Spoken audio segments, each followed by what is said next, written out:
Hello everyone. तो आज मैं आप लोगों को जो क्लास 11 जैक द्वारा जो आपका रिलीज किया गया है मॉडल सेट 2023 एंड 24 सेशन का, उसका जो भी सॉल्यूशन है मैं आपको एक्सप्लेन करूँगा। ओके, तो ये आपका सब्जेक्ट फिजिक्स है, उसी का मॉडल सेट है। ओके, तो देखो सबसे पहला जो क्वेश्चन है, how many numbers of base SI units are there. Okay, base SI unit क्या होता है? Okay, fundamental unit. Okay, fundamental unit को क्या बोलते हैं हम लोग? Base SI unit. तो देखो कितना फंडामेंटल क्वांटिटी है? 7 fundamental quantity. Length, mass, time, temperature, amount of substance, electric current and luminous intensity. और इसका जो ये यूनिट है, लेंथ का मीटर, मास का किलोग्राम, टाइम का सेकेंड, टेम्परेचर का केल्विन, अमाउंट ऑफ सब्सटेंस का मोल, इलेक्ट्रिक करंट का एम्पियर और लुमिनस इंटेंसिटी का कैंडेला। ओके, तो इस सातों यूनिट को हम लोग फंडामेंटल यूनिट्स या बेस यूनिट बोलते हैं। ओके, तो कितना आपका होगा? 7 आपका करेक्ट आंसर होगा। ओके, उसके बाद क्या है? उसके बाद आपका है, जस्ट अ सेकेंड,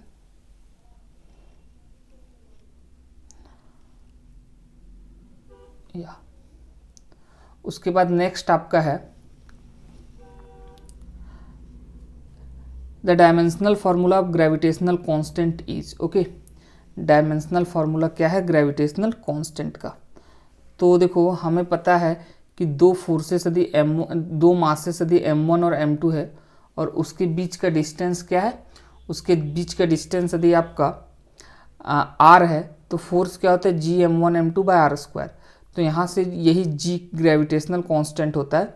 तो g इक्वल टू हम लिख सकते हैं FR² divided by m1m2। Okay, तो देखो फोर्स का mlt-2, r² डिस्टेंस है तो ये l² हो जाएगा और 2 बार मास है तो ये m×m हो जाएगा। ओके, तो m² ऊपर पावर 1 है, ये ऊपर चल जाएगा -1, l³ और ये आ जाएगा l² और l³ हो जाएगा और ये t⁻²।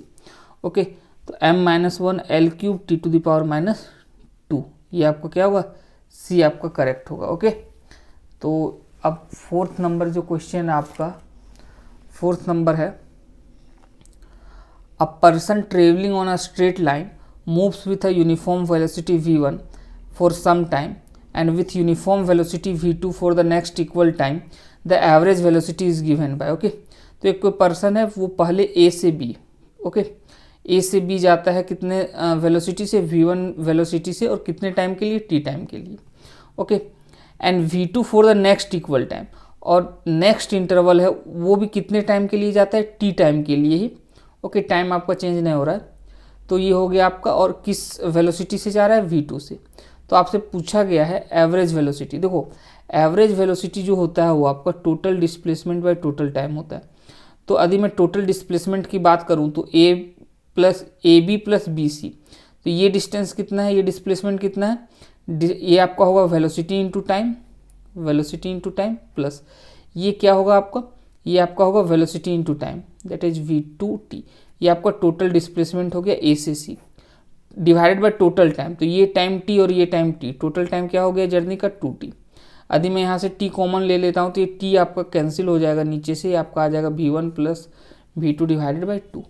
तो ये आपका b नंबर आपका करेक्ट होगा। ओके, अब हम देखते हैं नेक्स्ट क्या है। तो नेक्स्ट है डियर स्टूडेंट आपका, जस्ट अ सेकेंड,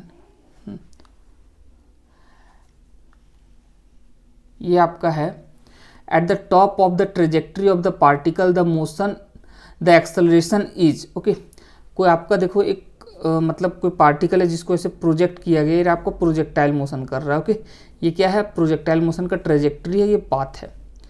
तो द एक्सेलरेशन, देखो ये आपका जब इसे थ्रो किया जाता है तो पूरे मोशन के दौरान जो एक्सेलरेशन लगता है वो डाउनवर्ड लगता है, और वो किसके बराबर होता है? एक्सेलरेशन ड्यू टू ग्रेविटी, और g के बराबर होता है। पूरे मोशन के दौरान जो एक्सेलरेशन आपका g के बराबर लगता है, तो हाईएस्ट पॉइंट पे भी क्या होगा? g ही लगेगा। ओके, तो ये आपका करेक्ट आंसर हो जाएगा।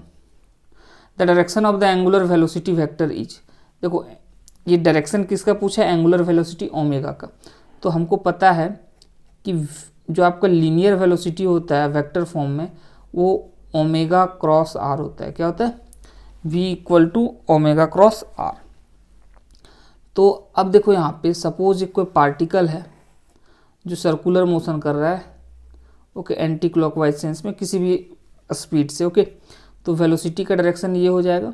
तो देखो आपका एंगुलर वेलोसिटी और रेडियस, ये आपका रेडियस हो जाएगा, radius vector, okay.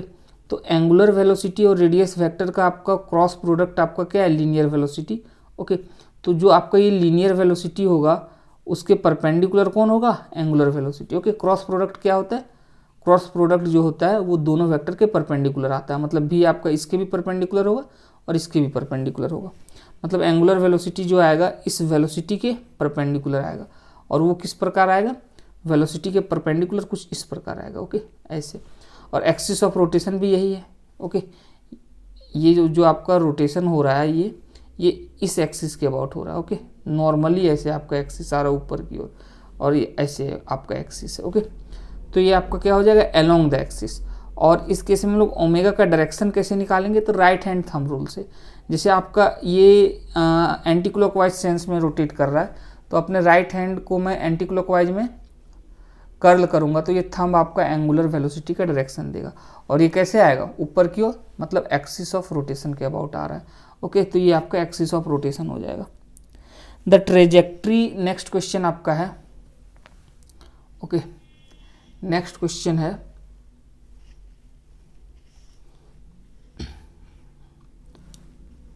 The trajectory of the projectile is, okay, hyperbola, parabola, straight line, circle. तो आपको पता है कि जो आपका ट्रेजेक्ट्री होता है ये पाराबोला होता है, ओके। मतलब यदि प्रोजेक्टाइल मोशन में जो आपका ये आपका जो इक्वेशन आता है, ओके, पाथ का, वो क्या होता है, पाराबोला। क्या होता है, क्वाड्रेटिक फंक्शन आता है आपका, तो उसके कारण ये इक्वेशन जो होगा वो पाराबोला होगा। ट्रेजेक्ट्री का क्या होता है, ये आपका ट्रेजेक्ट्री का जो भी आपका इक्वेशन आता है, लोकस आता है, वो पाराबोलिक होता है, ओके। उसके बाद नेक्स्ट क्वेश्चन है, नेक्स्ट क्वेश्चन आपका है minimum number of unequal vectors which can give zero resultant, okay. मतलब मिनिमम कितना नंबर होना चाहिए वेक्टर्स का ताकि उसका रिजल्टेंट जीरो हो, और वो अनइक्वल वेक्टर होना चाहिए। तो देखो यदि मैं सपोज दो वेक्टर कंसीडर करूँ पहले, तो दो अनइक्वल वेक्टर का रिजल्टेंट जीरो नहीं हो सकता है। क्यों, क्योंकि देखो मिनिमम वैल्यू कब होगा, जब दोनों अपोजिट हो। तो सपोज ये दो अनइक्वल वेक्टर है, एक सपोज 4 न्यूटन है, ये 3 न्यूटन है, तो इसका रिजल्टेंट जीरो नहीं होगा। क्या होगा, 1 न्यूटन होगा इस डायरेक्शन में, ओके, 4 - 3 1। और हाँ, 2 वेक्टर आपका जीरो दे देता यदि इक्वल वेक्टर होता, तो सपोज ये भी 4 न्यूटन ये भी 4 न्यूटन, तो जीरो हो जाता। बट अनइक्वल है तो दो तो पॉसिबल है नहीं। देखो 3 पॉसिबल है। कैसे, यदि कुछ ऐसा हो कि दो वेक्टर का रिजल्टेंट, ऐसे समझो, दो वेक्टर का रिजल्टेंट, ये दो वेक्टर का रिजल्टेंट है, थर्ड वेक्टर के अपोजिट आ जाए, थर्ड वेक्टर को कैंसिल कर दे। तो यदि थर्ड वेक्टर है और ये दो वेक्टर का रिजल्टेंट ऐसे आ जाए, तो ये एक दूसरे को कैंसिल कर देगा, जीरो हो जाएगा। जैसे एग्जांपल मैं देता हूँ, सपोज ये आपका 3 न्यूटन है और ये आपका 4 न्यूटन है, ओके। ये वेक्टर 3 न्यूटन, ये वेक्टर आपका 4 न्यूटन है। तो इसका जो रिजल्टेंट आएगा वो क्या आएगा, 5 न्यूटन। अंडर रूट, ये 90 डिग्री है तो अंडर रूट 3 का स्क्वायर प्लस 4 का स्क्वायर, ये आपका क्या हो गया, 5 न्यूटन, ओके। यदि मैं एक तीसरा वेक्टर क्या ले लेता, 5 न्यूटन का ही ले लेता और जस्ट इसके अपोजिट ले लेता ऐसे, ओके। तो ये भी एक दूसरे को कैंसिल कर देता, ओवरऑल क्या हो जाता, जीरो। इसका रिजल्टेंट 5 न्यूटन, एक तीसरा वेक्टर 5 न्यूटन है जस्ट इसके अपोजिट, तो इसको भी कैंसिल कर देता, तो ओवरऑल जीरो हो जाता। तो ये वेक्टर और ये वेक्टर, ये तीनों वेक्टर का रिजल्टेंट क्या होगा, जीरो हो जाएगा, ओके। तो मिनिमम कितना होना चाहिए, 3 वेक्टर, ओके। अब हम लोग नेक्स्ट क्वेश्चन देखते हैं। नेक्स्ट क्वेश्चन है आपका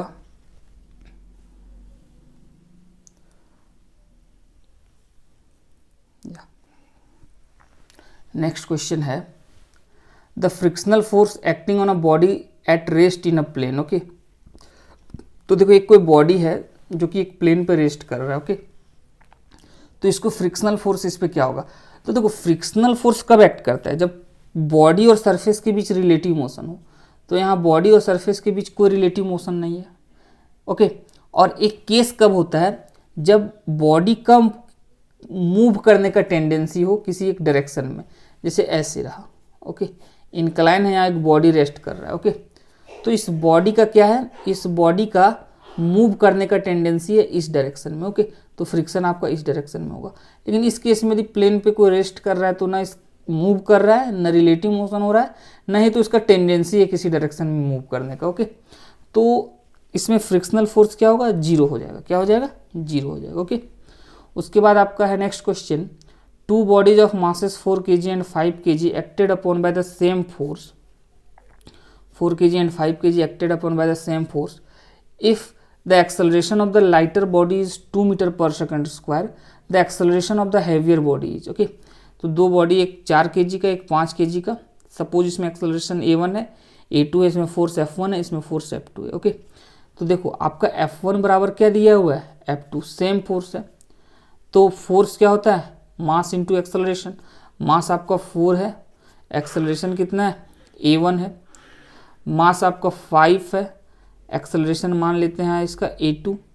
अब देखो यहाँ पे if the acceleration of body lighter body 2 है, मतलब 4 का कितना है, 2 है, तो 4 ये A1 2 दिया हुआ है, 5 A2, तो यहाँ से आपका A2 जो आ जाएगा 8/5 आ जाएगा। ओके, और इसका value 1.6 metre per second square होगा। ओके, तो ये आपका सी ऑप्शन करेक्ट है। The mass of a body which is equal to the ratio of force acting on a body to the acceleration produce in the body. Okay, तो उसे क्या बोलते हैं, देखो तो आपका जो इस इक्वेशन से मास होता है F equal to mass into acceleration, ये जो आपका मास होता है ये इनर्शियल मास होता है। मतलब ये इससे ये पता चलता है, इससे आपको ये पता चलता है कि उस बॉडी को एक्सेलरेट करने के लिए हमें कितना एफर्ट लगाना पड़ेगा। ओके, तो जितना ज़्यादा मास होगा, ओके, उतना ज़्यादा हमें फोर्स लगाना पड़ेगा। ओके, तो ये आपका क्या कहलाता है, ये आपका इनर्शियल मास कहलाता है। क्या कहलाता है ये, इनर्शियल मास। ओके, उसके बाद नेक्स्ट क्वेश्चन है आपका, what is the linear momentum of the gun and bullet before firing. Okay, just a second.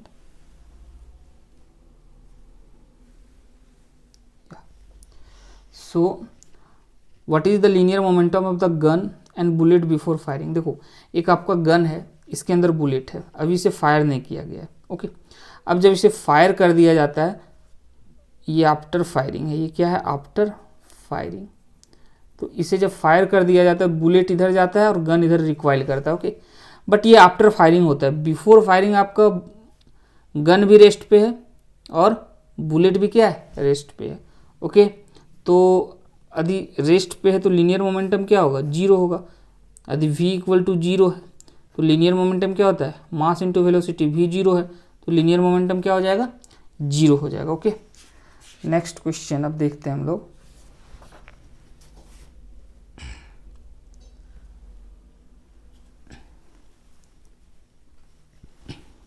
Action and reaction acts on the same body, are equal, act in the same direction, cancel each other, act on two different bodies. देखो Newton's third law आपको पता होगा कि to every action there is equal and opposite reaction. तो क्या होता है, opposite reaction होता है। तो बी तो आपका होगा नहीं ये, क्योंकि ये सेम डायरेक्शन लिखा हुआ है। ओके, होना क्या चाहिए, अपोजिट डायरेक्शन, बी तो होगा नहीं। अब देखो बाकी हम लोग देखते हैं act on the same body. देखो एक्शन और रिएक्शन सेम बॉडी पे एक्ट नहीं होता है। फॉर एग्जांपल ये सपोज एक वॉल है, ये क्या है, एक वॉल, और इस वॉल को मैं यदि पुश कर रहा हूँ, ओके, ये इस वॉल को यदि मैं पुश कर रहा हूँ तो मेरा एक्शन क्या है, सपोज मैंने वॉल को इधर पुश किया, ये मेरा एक्शन है जो मैंने वॉल पे लगाया। तो यदि मैं वॉल को पुश करता हूँ तो वॉल भी मुझे पुश करता है फ्रॉम न्यूटन्स थर्ड लॉ। मतलब यदि मैं इधर, ये एक्शन है तो वॉल हमें इधर पुश करेगा, दैट इज रिएक्शन। ओके, तो देखो एक्शन मैंने वॉल पे लगाया और रिएक्शन मुझ पे लगा वॉल द्वारा। ओके, ये एक्शन और ये रिएक्शन, तो एक्शन वॉल पे लग रहा है, रिएक्शन मुझ पे लग रहा है। तो वॉल और मैं दो डिफरेंट बॉडी हूँ। ओके, एक एक्शन वॉल पे है, रिएक्शन मतलब ये जो बॉडी है यदि मैं पुश कर रहा हूँ तो ये हम पे लग रहा है। ओके, तो इसका मतलब ये हुआ कि ये action reaction two different bodies पे लगता है। तो act on the same body, ये आपका गलत है। ओके, कैंसिल ईच अदर, देखो एक्शन और रिएक्शन कभी एक दूसरे को कैंसिल नहीं करेगा। क्यों, क्योंकि फोर्स को कैंसिल करने के लिए यदि क्या होना चाहिए, फोर्स एक दूसरे को कैंसिल करेगा जब वो सेम बॉडी पे लग रहा है। सपोज ये कोई बॉडी है ए, तो इधर यदि मैं 4 न्यूटन लगाऊं और इधर 4 न्यूटन लगाऊं तो ये एक दूसरे को कैंसिल करेगा। ओके, क्यों? क्योंकि ये 4 न्यूटन और 4 न्यूटन दोनों सेम बॉडी पे लग रहा है। बट एक्शन और रिएक्शन देखो 2 डिफरेंट बॉडीज पे लग रहा है, एक वॉल पे, एक इस जो भी मैन है उस पे लग रहा है। ओके, तो 2 डिफरेंट बॉडीज पे लगेगा तो ये एक्शन और रिएक्शन एक दूसरे को कैंसिल नहीं करेगा। ओके, तो कैंसिल ईच अदर, ये भी गलत है।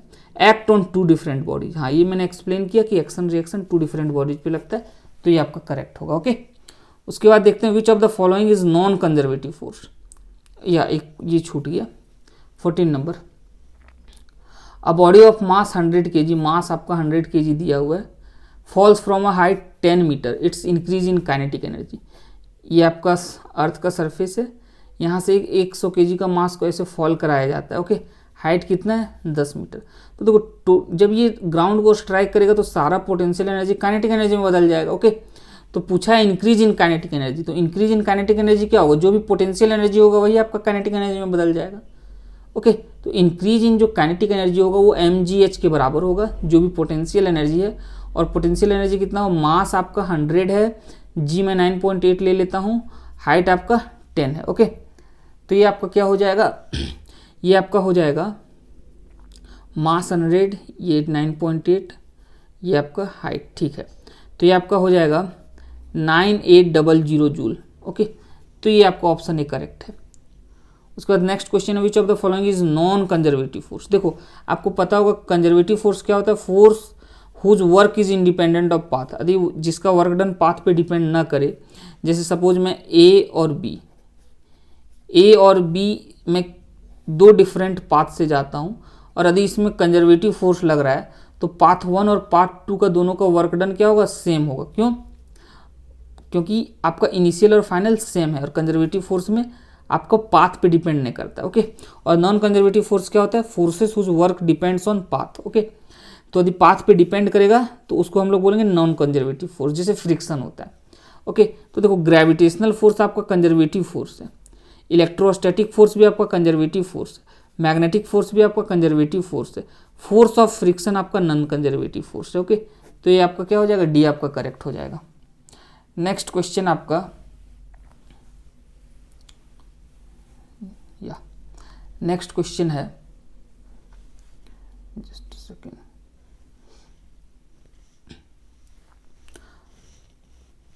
अ body is acted upon by a force 50 newton. Okay, is displaced through a distance 10 metre in a direction making angle 60 degree with the force. Okay, मतलब फोर्स आपका 50 Newton है, displacement 10 metre है और दोनों के बीच का एंगल कितना है, 60 डिग्री, फोर्स और डिस्प्लेसमेंट का। वर्क डन, तो वर्क डन इक्वल टू क्या होता है, एफ एस कॉस थीटा होता है, तो ये आपका कॉस 60 डिग्री हो जाएगा।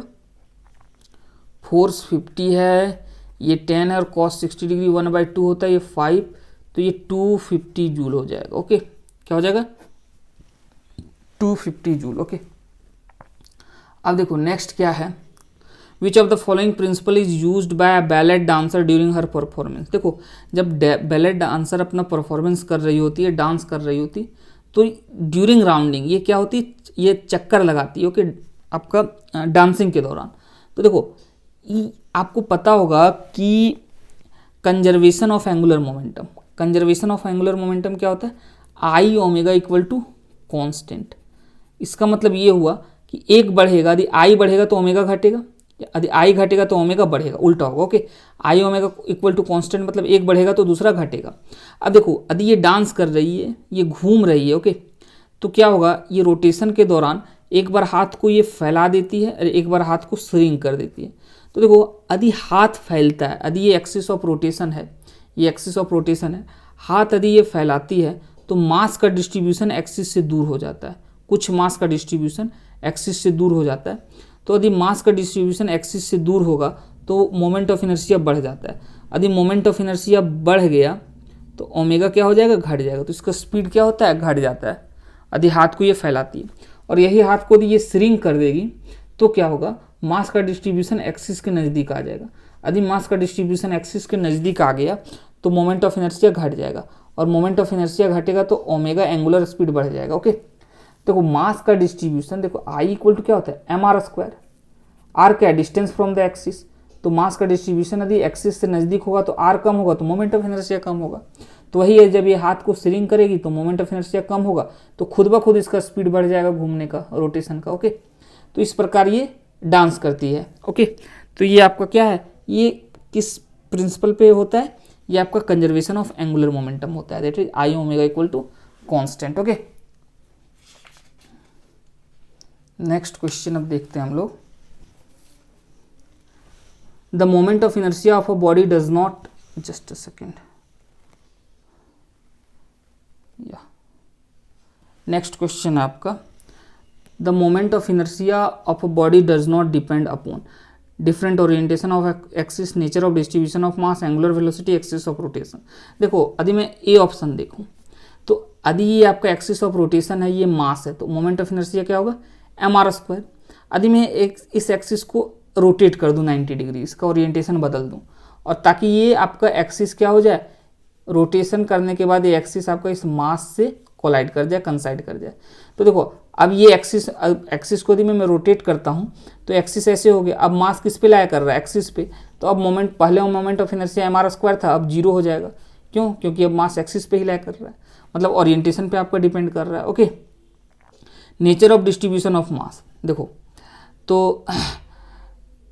तो नेचर ऑफ इस पे मतलब डिपेंड कर रहा है ओरिएंटेशन ऑफ द एक्सिस पे। अब बी ऑप्शन यदि देखते हैं तो सपोज ये आपका एक्सिस ऑफ रोटेशन है, दो मासेस यहाँ है m1 और m2। तो अब क्या करता हूँ, ये मास का डिस्ट्रीब्यूशन है। अब मैं क्या किया, मास का डिस्ट्रीब्यूशन कुछ इस प्रकार किया, मास को मैं एक्सिस से नज़दीक ले आया। तो देखो यहाँ पे दूरी ज़्यादा था, आर ज़्यादा था, आई इक्वल टू क्या होता है mr², और यहाँ आर कम हो गया। यदि मैंने मास का डिस्ट्रीब्यूशन एक्सिस के नज़दीक किया तो आपका आई क्या हो जाएगा, घट जाएगा, क्योंकि आर घट गया। ओके, और यहाँ आई आपका बढ़ जाएगा। मतलब मास का डिस्ट्रीब्यूशन कैसा है उस पर भी डिपेंड कर रहा है, एक्सिस ऑफ रोटेशन पे तो कर ही रहा है। यदि मैं एक्सिस को चेंज कर दूंगा, मोमेंट ऑफ इनर्शिया चेंज हो जाएगा। आपका एंगुलर वेलोसिटी पे डिपेंड नहीं करता है। ओके, एंगुलर वेलोसिटी पे डिपेंड नहीं करता है। उसके बाद नेक्स्ट क्वेश्चन है, torque acting on a body is the rotational analogue of. Okay, तो टॉर्क किसका एनालॉग है, टॉर्क आपको फोर्स का एनालॉग है। Okay,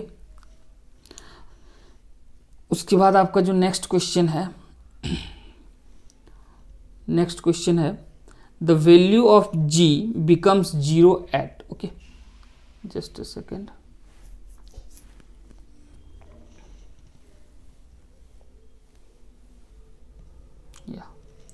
the value of g become 0 at. तो देखो यदि ये अर्थ है तो हमको पता है कि यदि मैं d डेप्थ नीचे जाता हूँ सरफेस ऑफ द अर्थ से, और वहाँ यदि आपका acceleration due to gravity gd है, तो वो क्या होता है, gd equal to g1 minus D by R. यदि मैं कितना नीचे चला जाऊँ, रेडियस ऑफ द अर्थ के बराबर, मतलब आपका डेप्थ रेडियस ऑफ द अर्थ के बराबर हो जाए, मतलब मैं सेंटर पे चला जाऊँ, तो देखो यदि मैं यहाँ d की जगह r रखूँगा तो r कट जाएगा, 1 हो जाएगा, 1 में 1 गया तो 0, तो gd बराबर क्या हो जाएगा, 0।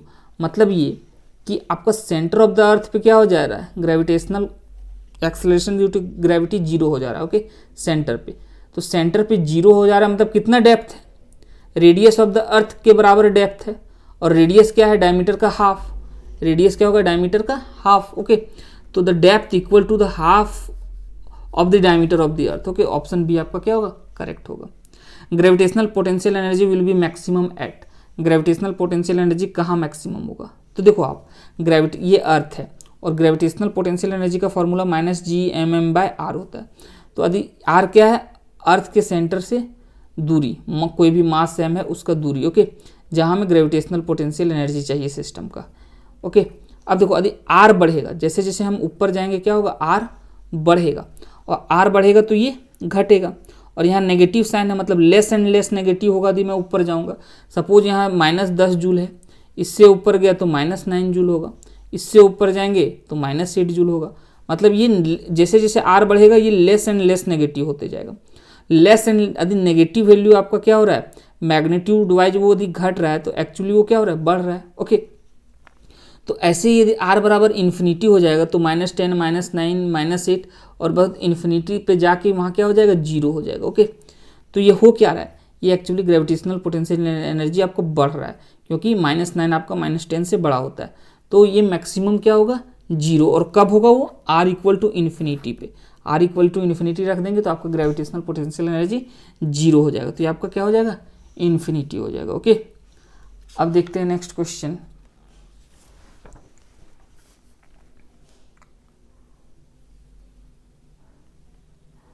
नेक्स्ट क्वेश्चन है आपका, the time period of an earth satellite in a circular orbit is independent of. Okay, तो देखो ये आपका अर्थ है जिसका मास आपका कैपिटल एम है, जस्ट अ सेकेंड, जिसका मास क्या है आपका? Capital M. और ये सपोज ये ऑर्बिट है जिसका रेडियस आर है। ओके, और ये सैटेलाइट है जो राउंड कर रहा है। तो टाइम पीरियड होता है 2π√r³/gm। तो देखो ये आर क्या है? Radius of orbit. जी आपका यूनिवर्सल ग्रेविटेशनल कांस्टेंट है। और कैपिटल एम क्या है? मास ऑफ द प्लेनेट या अर्थ। ओके, तो देखो ये मास ऑफ द सैटेलाइट पे डिपेंड नहीं कर रहा है। ओके, तो ये मास ऑफ द सैटेलाइट की इंडिपेंडेंट होगा। उसके बाद क्या है? उसके बाद है the elastic energy stored per unit volume in a stretched wire is. Okay, तो इलास्टिक एनर्जी आपका क्या होता है? Elastic energy per unit volume जो होता है वो आपका होता है half into stress into strain. और स्ट्रेस बाय स्ट्रेन आपका होता है यंग्स मॉडुलस। ओके, तो यहाँ से हम स्ट्रेन क्या लिख सकते हैं? Stress by Young's modulus.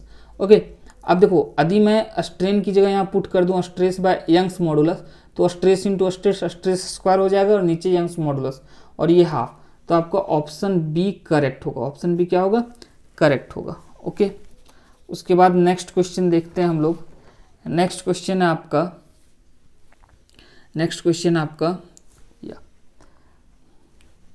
The breaking stress for a wire of unit cross section is called. Breaking stress मतलब वहाँ जहाँ वायर आपका ब्रेक कर जाए, तो breaking stress of unit cross section इसको हम लोग क्या बोलते हैं? इसको हम लोग टेंसाइल स्ट्रेंथ बोलते हैं। ये टेंसाइल स्ट्रेंथ का डेफिनेशन है। ओके, उसके बाद आपका नेक्स्ट क्वेश्चन जो है वो क्या है? जस्ट अ सेकेंड या नेक्स्ट क्वेश्चन है आपका, the viscosity of gas decreases with increase in temperature, liquid increases with increase in temperature, gas decreases with decrease in temperature, liquid decreases with increase in temperature. देखो आपको याद रखना होगा generally liquid के case में क्या होता है? टेम्परेचर बढ़ाते हैं तो विस्कोसिटी घटता है, और गैस के केस में क्या होता है? टेम्परेचर बढ़ाते हैं तो विस्कोसिटी बढ़ता है। ओके, तो करेक्ट क्या होगा? लिक्विड के केस में the viscosity of liquid decreases with increase in temperature. Okay, with increase in temperature, तो ये आपका डी करेक्ट होगा। या उसके बाद आपका नेक्स्ट जो क्वेश्चन है वो क्या है? Water can rise up to height h in a capillary tube. If the tube is cut into half its size, the water in the tube will overflow, not rise, none of these. देखो ये आपका एक capillary tube है, ये आपका water होगा। Okay, तो tube में क्या होता है? कैपिलरी एक्शन से वाटर ऊपर राइज कर जाता है। तो सपोज h हाइट आपका राइज कर गया, और यहाँ आपका ऐसा ये आपका मेनिस्कस कहलाता है, ये ऐसा सर्कुलर पोर्शन जो बनता है सरफेस टेंशन के कारण, तो ये आपका मिनिस्कस है। ओके, तो आपका ऐसे मिनिस्कस बनता है और कुछ हाइट एच तक ही आपका वाटर चला जाता है। अब देखो ये जो स्मॉल आर है वो क्या है? ये मेनिस्कस आपका एक सर्कल का पार्ट होगा। ओके, उसका रेडियस स्मॉल आर है। कैपिटल आर क्या है? इस ट्यूब, ये जो ट्यूब है उसका रेडियस है। और थीटा एंगल ऑफ कॉन्टैक्ट है, तो ये थीटा, तो ये 90 माइनस थीटा, तो ये थीटा। ओके, अब देखो ये एच हाइट तक गया। अब मैंने क्या किया? अब मैंने if the tube is cut into half, तो अब मैंने ट्यूब को छोटा कर दिया। ओके, सब कुछ सेम है, रेडियस वगैरह सब कुछ सेम है, लिक्विड डेंसिटी वगैरह सब सेम है, और मैंने ट्यूब को हाफ कर दिया, तो क्या होगा? तो देखो मैं जस्ट ये एज्यूम करता हूँ कि सपोज ये कैपिलरी राइज जो हो रहा था वो 10 सेंटीमीटर हो रहा था। ओके, कितने हाइट तक जा रहा था? 10 सेंटीमीटर तक।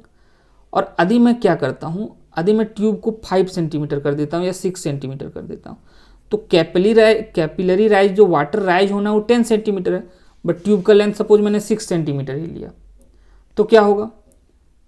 वाटर तो 10 सेंटीमीटर तक राइज होता है, बट मैंने ट्यूब का लेंथ कितना लिया? 6 सेंटीमीटर ही। तो आपको लग रहा होगा कि वाटर ओवरफ्लो कर जाएगा, क्योंकि वाटर को तो 10 सेंटीमीटर जाना है, तो वाटर क्या कर जाएगा? ओवरफ्लो। लेकिन ऐसा होता नहीं है। ओके, देखो होता क्या है, हमें पता है जो कैपिलरी राइज का हाइट जो होता है वो क्या होता है 2s by cos theta rho g R. Okay, S surface tension है, थीटा एंगल ऑफ कॉन्टैक्ट है, आर रेडियस ऑफ ट्यूब है, g acceleration due to gravity है और rho density of the liquid. Okay, अब देखो यहाँ से हम कॉस थीटा क्या लिख सकते हैं, कॉस थीटा हम आर बाय आर लिख सकते हैं, आर बाय आर। ओके, और यदि मैं इसकी जगह पुट कर दूँ आर बाय आर तो ये आर आर कैंसिल हो जाएगा और आपका एच इक्वल टू आ जाएगा 2s by rho g R small R.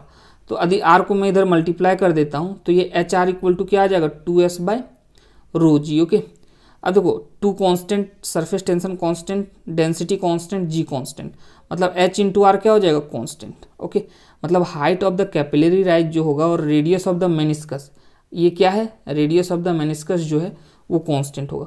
तो देखो यदि आपका हाइट कम होता है, ओके, हाइट छोटा होता है, मतलब इसको हम लोग insufficient length of the tube बोलते हैं। तो यदि आपका हाइट कम हो जाएगा तो वहाँ पे रेडियस आपका क्या हो जाएगा, इंक्रीज हो जाएगा। तो यदि हाइट आपको छोटा पड़ रहा है तो ओवरफ्लो ना होकर क्या होगा, रेडियस ऑफ द मेनिस्कस बढ़ जाएगा, रेडियस ऑफ द मेनिस्कस क्या हो जाएगा, बढ़ जाएगा।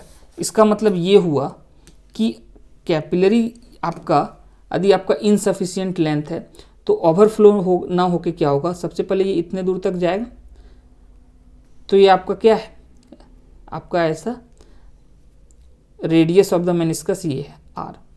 अब क्या होगा, अब आगे क्या होगा, ये धीरे धीरे आपका फ्लैट होना शुरू होगा, या आप बोल सकते हो एंगल ऑफ कांटेक्ट आपका बढ़ना शुरू हो जाएगा। ओके, एंगल ऑफ कांटेक्ट आपका चेंज होना शुरू हो जाएगा। तो ये क्या होगा, ये आपका धीरे धीरे ऐसे फ्लैट होने लगेगा, कर्वेचर कम होने लगेगा। कर्वेचर कम होना मतलब आपका रेडियस ये बड़ा होने लगेगा, रेडियस क्या होने लगेगा, बड़ा होने लगेगा। और फिर क्या होगा, और रेडियस आपका क्या मैंने बोला, हाइट, यदि हाइट आपको छोटा पड़ता है तो रेडियस बड़ा हो जाता है, क्योंकि एच आर इक्वल टू क्या होना है, कांस्टेंट होना है। और आगे ये क्या होगा, और ये फ्लैट जैसा ऐसे फ्लैट होगा और ये आपका रेडियस बड़ा हो जाएगा। ओके, तो यही होता है, आपका ओवरफ्लो ना होके आपका ये आर चेंज हो जाता है, radius of the meniscus. Okay, तो ओवरफ्लो नहीं होता है आपका, तो हम क्या बोलेंगे, नॉट ओवरफ्लो। ओके, आपका ओवरफ्लो नहीं होगा। ओके, अब नेक्स्ट देखते हैं हम लोग। नेक्स्ट क्या है, नेक्स्ट है आपका a circular pillar of area cross section, area of cross section, just a second,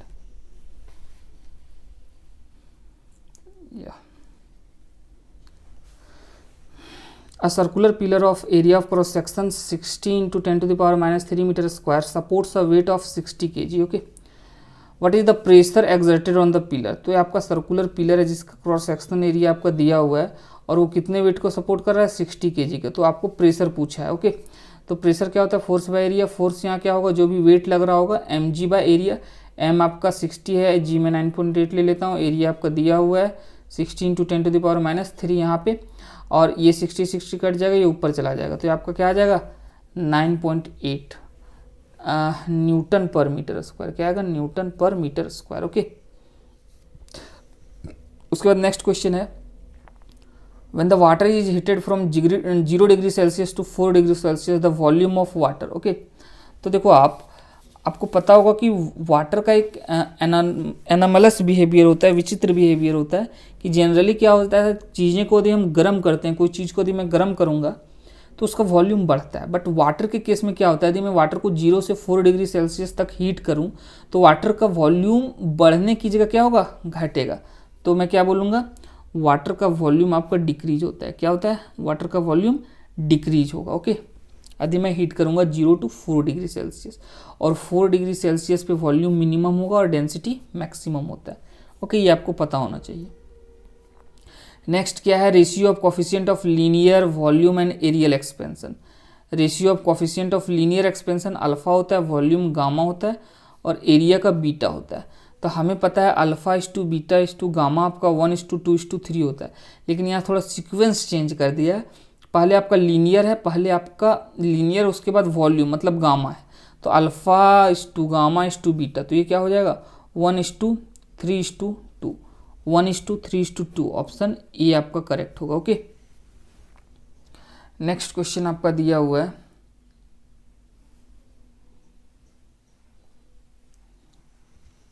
okay, next question क्या है आपका, the zeroth law of thermodynamics leads to the concept of. तो जीरोथ लॉ क्या होता है, जीरोथ लॉ ये होता है कि यदि आपका दो बॉडी ए और बी किसी थर्ड बॉडी से थर्मल इक्विलिब्रियम में, थर्मल इक्विलिब्रियम मतलब सेम टेम्परेचर होना, तो यदि ए सी के साथ थर्मल इक्विलिब्रियम में है, बी सी के साथ थर्मल इक्विलिब्रियम में है, तो ए और बी भी थर्मल इक्विलिब्रियम में होगा बाय जीरोथ लॉ। तो ये किसका कंसेप्ट देता है? ये आपका टेम्परेचर का कंसेप्ट देता है। किसका कंसेप्ट देता है? ये leads to the concept of temperature. Okay, which of the following option is described by Mayer's formula. Okay, तो मेयर्स फार्मूला क्या होता है? Cp minus C V equal to R. Okay, Cp क्या है? Molar specific heat at constant pressure, और Cv क्या है? Molar specific heat at constant volume, और R आपका यूनिवर्सल गैस कॉन्स्टेंट है। Okay, first law of thermodynamics is given bye, देखो first law of thermodynamics क्या है? जो भी मैं हीट देता हूँ वो इंटरनल एनर्जी को इंक्रीज करता है या तो वर्क डन होता है, और हमें पता है कि वर्क डन जो होता है वो क्या होता है? P into D V, P pressure D V change in volume. तो आपका ऑप्शन ए क्या होगा? ऑप्शन ए आपका करेक्ट होगा। ओके, उसके बाद जो नेक्स्ट क्वेश्चन है आपका, average kinetic, just a second,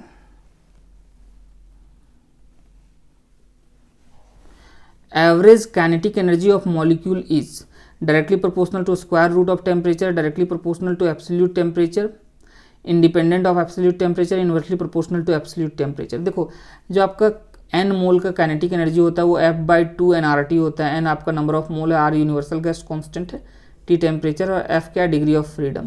तो ये देखो आपको डायरेक्टली प्रोपोर्शनल टू टेम्परेचर है। ये क्या है आपका? ये आपका डायरेक्टली प्रोपोर्शनल टू टेम्परेचर है। ओके, तो directly proportional to absolute temperature है, आप ऑप्शन बी आपका करेक्ट होगा। ऑप्शन बी क्या होगा? करेक्ट होगा। उसके बाद नेक्स्ट क्वेश्चन है, a gas behaves as an ideal gas. देखो आइडियल गैस क्या होगा? आपको पता होगा ideal gas equation PV equal to nRT। तो जो गैस इसको फॉलो करेगा, इस इक्वेशन को ऑबे करेगा, वही क्या होगा? Ideal gas. किसी भी प्रेशर टेम्परेचर पे इसको फॉलो करना चाहिए। तो देखो यहाँ से आपका R कांस्टेंट होता है, यहाँ से R क्या आ जाएगा? PV/NT। ये कांस्टेंट है, मतलब PV/NT का वैल्यू चेंज नहीं होना चाहिए यदि मैं प्रेशर को घटाओ बढ़ाऊँ, क्योंकि ये PV/NT आपका क्या है? कांस्टेंट है, R है।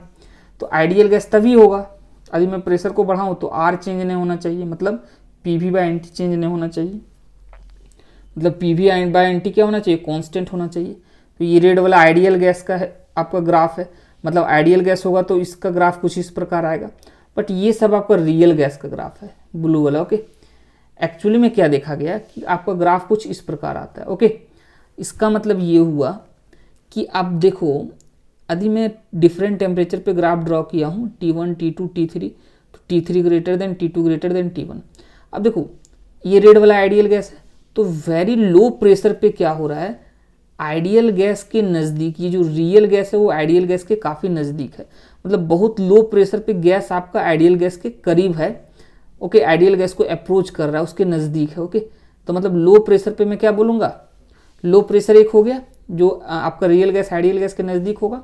एक और चीज़, यदि मैं टेम्परेचर बढ़ाता जा रहा हूँ तो देखो ये जो रियल गैस का ग्राफ है थोड़ा ऊपर आता जा रहा है। इसका मतलब ये हुआ मैं टेम्परेचर बढ़ा रहा हूँ तो ये जो ग्राफ है आइडियल गैस के नज़दीक जा रहा है, आइडियल गैस के क्या हो रहा है? नज़दीक जा रहा है। तो बहुत हाई टेम्परेचर पे ये इसको अप्रोच करेगा आइडियल गैस को। ओके, तो मतलब लो प्रेशर और हाई टेम्परेचर, लो प्रेशर और हाई टेम्परेचर पे क्या होगा? आइडियल एक गैस जो है आपका आइडियल गैस की तरह बिहेव करेगा। ओके, नेक्स्ट क्वेश्चन है आपका, नेक्स्ट क्वेश्चन क्या है? या जस्ट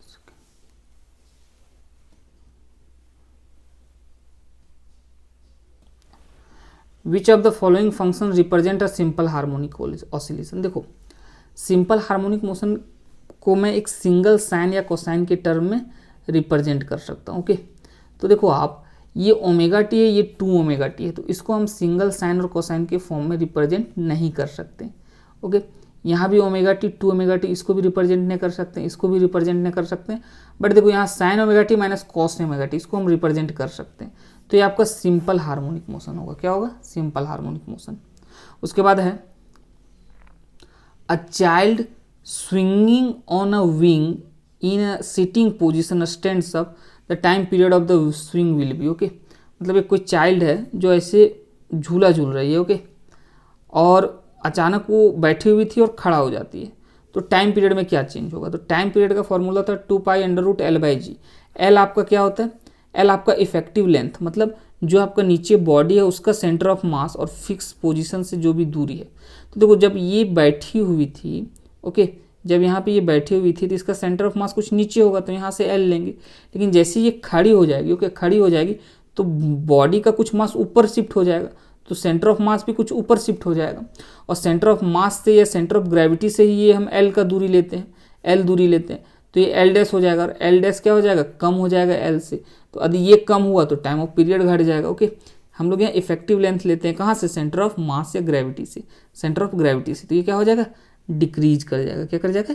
डिक्रीज कर जाएगा। ओके, अब नेक्स्ट क्वेश्चन है, a long spring is stretched by 2 kilometre. पहले एक 2 किलोमीटर से स्ट्रेच किया गया, उसका इट्स पोटेंशियल एनर्जी इज भी। स्प्रिंग को 2 किलोमीटर से स्ट्रेच किया गया, उसका पोटेंशियल एनर्जी भी। If the spring is stretched by 10 kilometre, अब की बार कितना से स्ट्रेच किया गया? 10 किलोमीटर से, तो आपका पोटेंशियल एनर्जी क्या होगा? तो देखो अब आप क्या है, सो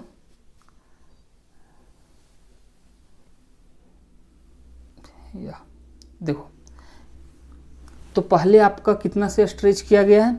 पहले आपका 2 किलोमीटर से स्ट्रेच किया गया है, तो एनर्जी क्या होता है? हाफ के एक्स स्क्वायर, हाफ के 2 का स्क्वायर, ओके, इक्वल टू ये आपका भी दे दिया हुआ है। अब इसको 10 किलोमीटर से स्ट्रेच किया गया, तो हाफ के 10 का स्क्वायर, सपोज ये भी डैश है, ओके।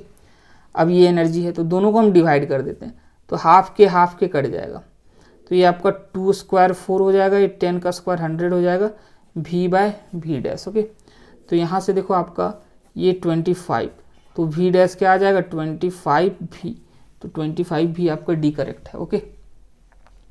उसके बाद the phenomenon of sound propagation in air is, देखो एयर में जो आपका साउंड प्रोपगेट करता है वो कैसा प्रोसेस होता है? वो एडियाबेटिक प्रोसेस होता है, क्योंकि साउंड का प्रोपगेशन एयर से बहुत फास्ट प्रोसेस है, और फास्ट प्रोसेस आपका क्या होगा? एडियाबेटिक प्रोसेस होगा। उसके बाद क्या है? In a stretched string the frequency of first harmonic, second harmonic and third harmonic are in the ratio of, देखो एक स्ट्रेच्ड स्ट्रिंग है तो उसमें आपको जो फ्रीक्वेंसी फर्स्ट हार्मोनिक का फॉर्मूला होता है 1/2L। एल क्या है? Length of the string. L क्या है? ये सपोज आपका स्ट्रिंग है, तो एल आपका लेंथ ऑफ द स्ट्रिंग है, तो 1/2L under T/μ, T tension है और mu mass per unit length of the string है। सेकेंड हार्मोनिक फ्रीक्वेंसी होता है आपका इसका 2 times, 2/2L under √T/μ, okay, mu क्या है? मास per unit length. Third harmonic आपका होता है इसका 3 टाइम्स, 3/2L अंडर √T/μ। तो देखो यदि ये आपका x है तो ये आपका 2x है, ये आपका 3x है, तो रेशियो क्या हो गया? 1:2:3, ओके। उसके बाद नेक्स्ट क्वेश्चन आपका, विच of the following waves can be transmitted through solid, liquid and gas. देखो ये जो आपका लॉन्गिट्यूडनल वेव है वो तीनों से ट्रांसमिट हो सकता है। क्यों? क्योंकि लॉन्गिट्यूडनल वेव आपका जब प्रोपेगेट करता है तो आपको पता होगा कंप्रेशन और रेयरफेक्शन होता है, मतलब डेंसिटी बढ़ता है, वॉल्यूम बढ़ता है और फिर वॉल्यूम घटता है, या डेंसिटी आपका डिक्रीज होता है फिर डेंसिटी इंक्रीज होता है, जिसके कारण वह कंप्रेसिव स्ट्रेस क्रिएट होता है, और कंप्रेसिव स्ट्रेस आपका सॉलिड, लिक्विड, गैस तीनों टॉलरेट कर सकता है, इसलिए लॉन्गिट्यूडनल वेव आपका करेक्ट आंसर होगा, ओके। या सो थैंक यू एवरीवन।